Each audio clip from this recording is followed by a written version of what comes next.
Gutter oil comes from gutters, sewer drains, grease traps, slaughterhouse, animal fat, animal skin, and restaurant oil dumps. Once collected, this waste is then filtered, mixed together, cooked up, and then sold to unscrupulous restaurants around China. Gutter oil is cheaper than new, clean oil, and this is the main incentive for restaurants to buy it. Did you know that 90% of street food and 10% of all food in China is made with gutter oil?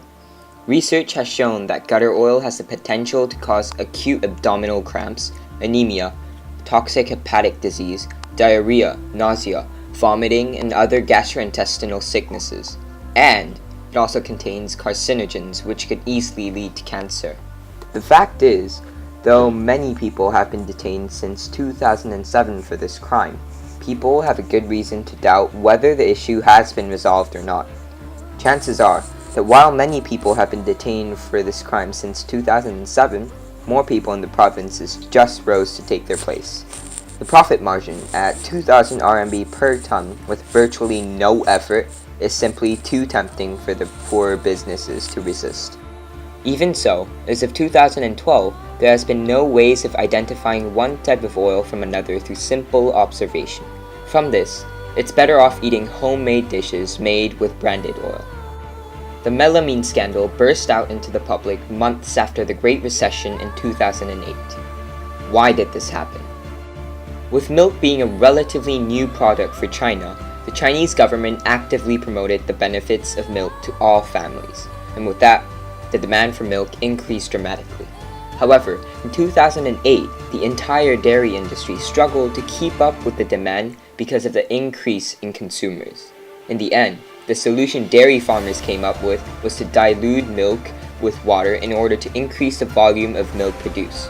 But then, that solution gave birth to another problem.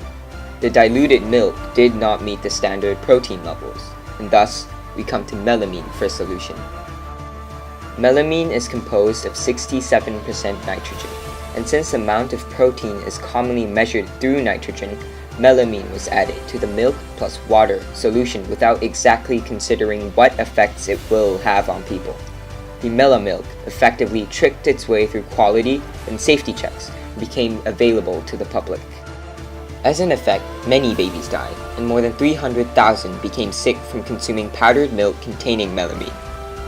After examining patients at the hospital, it was revealed that by consuming melamine, people can get kidney stones, which are very lethal to infants and children. Though the government knew about this, they did not order an immediate product recall to maintain reputation during the 2008 Beijing Olympics. Though in present day companies no longer use melamine in their milk products, the melamine scandal likely continues in poorer provinces. As a result, we would be better off continuing to doubt dairy products for our safety, for example, by buying imported milk. Everyone must have had instant noodles at one point. For some of us, instant noodles made by companies like Master Kong and Unipresident are the finest dining we'll ever need. Unfortunately, recent concerns on the safety of such noodles have arose, beginning with the finding of traces of heavy metals in the oil and sauce packets. A year ago, a number of Taiwanese instant noodle firms were accused for jeopardizing the consumer's health after 129 packets in 67 different kinds of instant noodles were found to have an amount of heavy metals exceeding the maximum limit. These heavy metals include copper, lead, arsenic, and mercury, all of which has detrimental side effects when the intake exceeds the maximum, with the most common effects directed toward our nervous system, causing learning disabilities, behavioral problems, mental retardation, and even cancer in the most severe cases. After learning about this, it's probably a good idea to reduce your instant noodle intake, because there's always a reason to doubt when we're in China. Plus, even though sodium isn't a heavy metal, it can still cause stomach cancer and hypertension when over-ingested. The last issue, meat scandals, is the most serious issue. The reason this is so serious is because this scandal can take on many different forms. We've had rat sold as mutton, pork sold as beef, cat as rabbit, snake as chicken, and a whole lot more of these ludicrous combinations. It's astonishing how one type of meat can simply be sold as another with no regulations.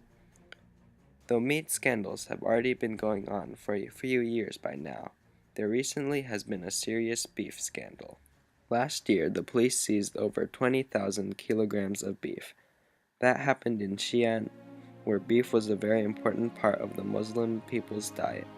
They did this because the beef was found to be fake, and was really just pork treated with chemicals. When the police found out, the factory had already sold 1,500 kilograms of fake beef to local markets.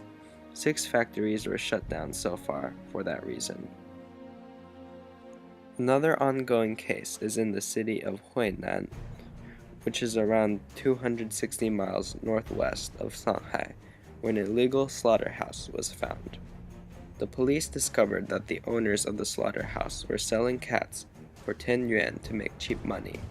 In addition, many of these cats were all kept alive and shipped to different places in China, where they could be sold as rabbit meat, where it would be sold again to local restaurants.